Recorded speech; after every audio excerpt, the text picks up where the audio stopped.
दिन है। आप देखिए, मैं भागलपुर के मनाली चौक पर खड़ा हूँ। भागलपुर के डीआईजी सुजीत कुमार से मैंने बात की है। डीआईजी सुजीत कुमार ने कहा कि जितने सिपाहियों का तबादला पहले डीआईजी ने किया था, पुलिस मुख्यालय के आदेश के बाद वो तबादला डीआईजी ने रद्द कर दिया। पहली बार ऐसा देखा गया है कोई आईपीएस अधिकारी अपने ही तबादले को उन्होंने रद्द किया। अभी पुलिस मुख्यालय के आदेश के बाद जिन जिन सिपाहियों को 9 साल 8 साल रेंज में हो गया था, उनका तबादला किया है। और आप देखिए, कई सिपाही ड्यूटी पर हैं। और आप ये बात बड़ी सोचनीय है। ये माननीय मुख्यमंत्री को देखना चाहिए कि मुख्यमंत्री का 13 जनवरी को कार्यक्रम है और सिपाही का एक अहम रोल रहता है पुलिस विभाग में। और देखना चाहिए माननीय मुख्यमंत्री को कि ये सिपाहियों का जो तबादला हुआ है और जिसको कैबिनेट से अनुमोदन प्राप्त नहीं किया गया है, और उसके बाद भी डीआईजी से ये तबादला पहले रद्द करवा दिया गया, फिर पुनः डीआईजी ने तबादला कर दिया है। और डीआईजी ने जो बातें कही है वो आप मेरे वीडियो के माध्यम से देखिए। जितने भी सिपाही का तबादला बांका, नौगछिया, भागलपुर हुआ है, वह लोग मेरा वीडियो को सुनिए। और बम के मामले में, नाथनगर में बम के मामले में किसी की गिरफ्तारी नहीं हुई है। और नए साल पर डीआईजी ने क्या कहा है, सारी बातों को सुनिए। मैं भागलपुर मनाली चौक से दीपक नौरंगी। 31 दिसंबर है और साल का अंतिम दिन है और सरकार के द्वारा क्या दिशा निर्देश मिले हैं, मैं डीआईजी सुजीत कुमार सर से बात करता हूं। और एक होमगार्ड जो 24 साल से यहाँ कार्यरत था, उसकी लंबी बीमारी के कारण उसका देहांत पटना में हुआ। वहाँ भी सर गए थे, भावभरी श्रद्धांजलि दी। उस मामले में क्या क्या दिशा निर्देश हुआ है, उसके परिवार को क्या क्या मिलने वाला है, मैं सर से बात करता हूँ। सर, क्या लग रहा है? अभी 31 दिसंबर और 1 जनवरी को लेकर हम लोगों ने विशेष तैयारियां करी हैं शहर के महत्वपूर्ण चौक चौराहों पे, और विशेषकर कल पिकनिक इत्यादि के जो स्पॉट्स हैं, स्थल है जहां पर लोगों का अपने परिवार इत्यादि के साथ आना जाना होता है, वैसी जगहों पर 2 चीज़ों को लेकर हम लोग विशेष रूप से जागरूक हैं।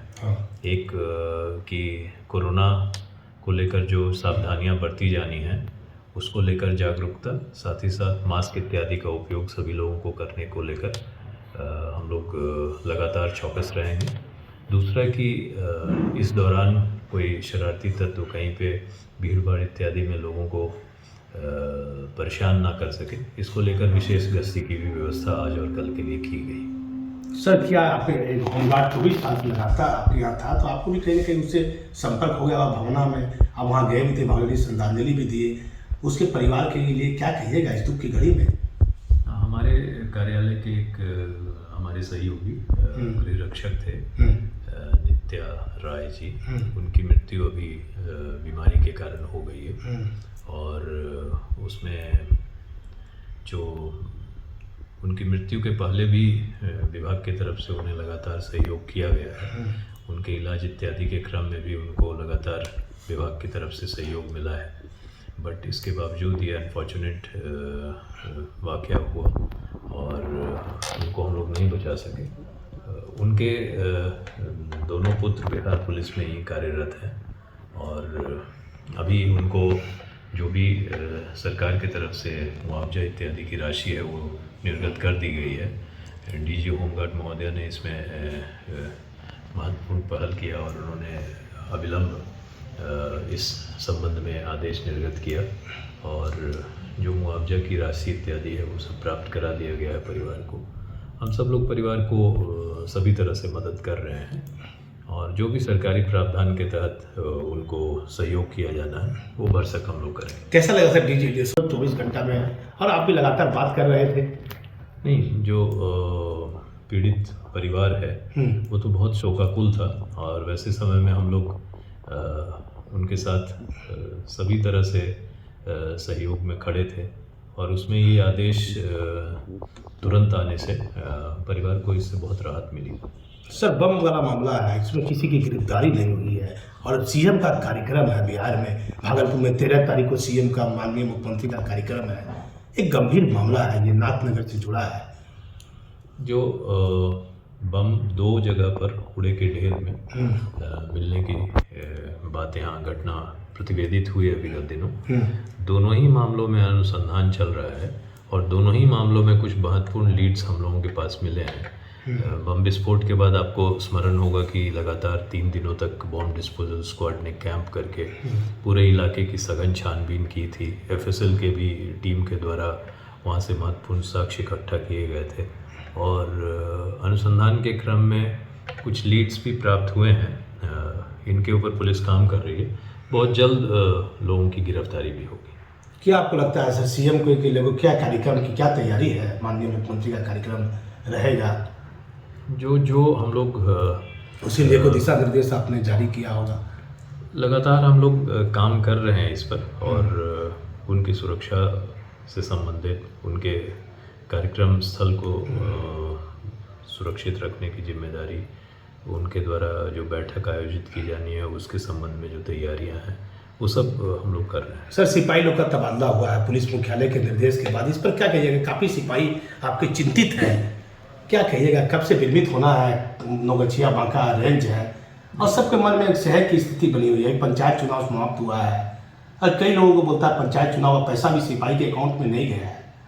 नहीं, पंचायत चुनाव को लेकर पैसे की जो राशि है वो निर्गत कर दी गई है, सभी लोगों को प्राप्त करा दी गई है। वर्दी भत्ता भी अधिकांश सिपाहियों को वर्दी भत्ता उपलब्ध करा दिया गया है और जो उनके स्थानांतरण से संबंधित निर्देश इस कार्यालय से निर्गत हुआ है वो वैसे सिपाहियों का हुआ है जो बहुत वर्षों से एक ही जगह पर कार्यरत थे, विशेषकर वैसे सिपाही जो एक ही जिला में 6 वर्ष से अधिक के समय तक कार्यरत थे। वैसे सिपाहियों का स्थानांतरण हम लोग किया है और अगले महीने से उन्हें अपने नए जिले में योगदान कर वहाँ पे ड्यूटी करना होगा। सर, आपने पहला आदेश निकाला था कि 24 घंटे में एक आईपीएस अधिकारी के लिए मायने रखता है, फिर पुलिस मुख्यालय का एक नया आदेश आ जाता है, फिर देखिए सिपाही लोग का भी मतलब जो केस जिसके पास पेंडिंग है जमादार दरोगा के पास में, यदि केस का डायरी लिख के नहीं देंगे तो उनका वेतन रोक दिया जाएगा। स्थानांतरण एक सरकारी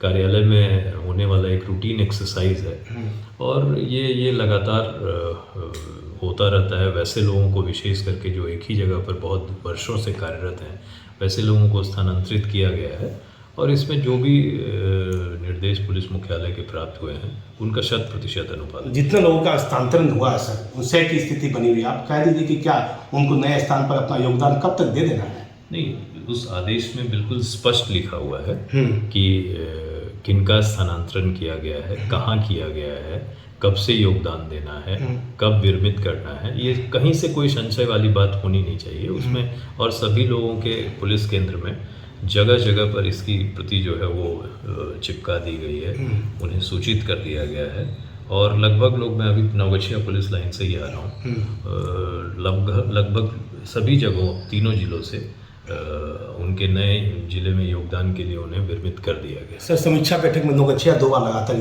जा रहे हैं, तो क्या लगा हुआ नौगछिया में?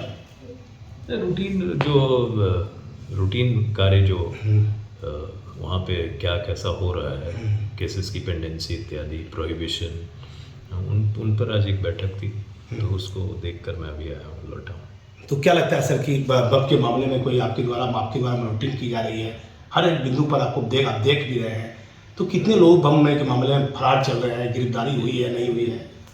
ये जैसा मैंने बताया कि बम कूड़े के ढेर से प्राप्त हुआ था, वो वहाँ कैसे पहुँचा, उसके पीछे कौन लोग थे, इस पर अनुसंधान किया गया है। हम लोगों के पास कुछ बहुत महत्वपूर्ण लीड्स भी हैं। इस वक्त मैं आपके साथ वो इसलिए शेयर नहीं कर पा रहा हूँ क्योंकि उससे हमारा अनुसंधान प्रभावित हो सकता है, बट बहुत जल्द इस संबंध में भागलपुर पुलिस आप लोगों के समक्ष उपस्थित हो। क्या कहिएगा सर, भागलपुर के लोगों को नया साल कल से 1 तारीख है और जो सरकार का गाइडलाइन है, क्योंकि सब लोग पिकनिक मनाने निकलेंगे घर से बाहर, तो इस पर क्या कहिएगा भागलपुर की आम जनता को? सबसे पहले तो कल के लिए विशेष शुभकामनाएं। कल नववर्ष है, तो नववर्ष में सभी लोगों का जीवन और आनंद और उल्लास के साथ शुरू हो, यही पूरे पुलिस परिवार की कामना है।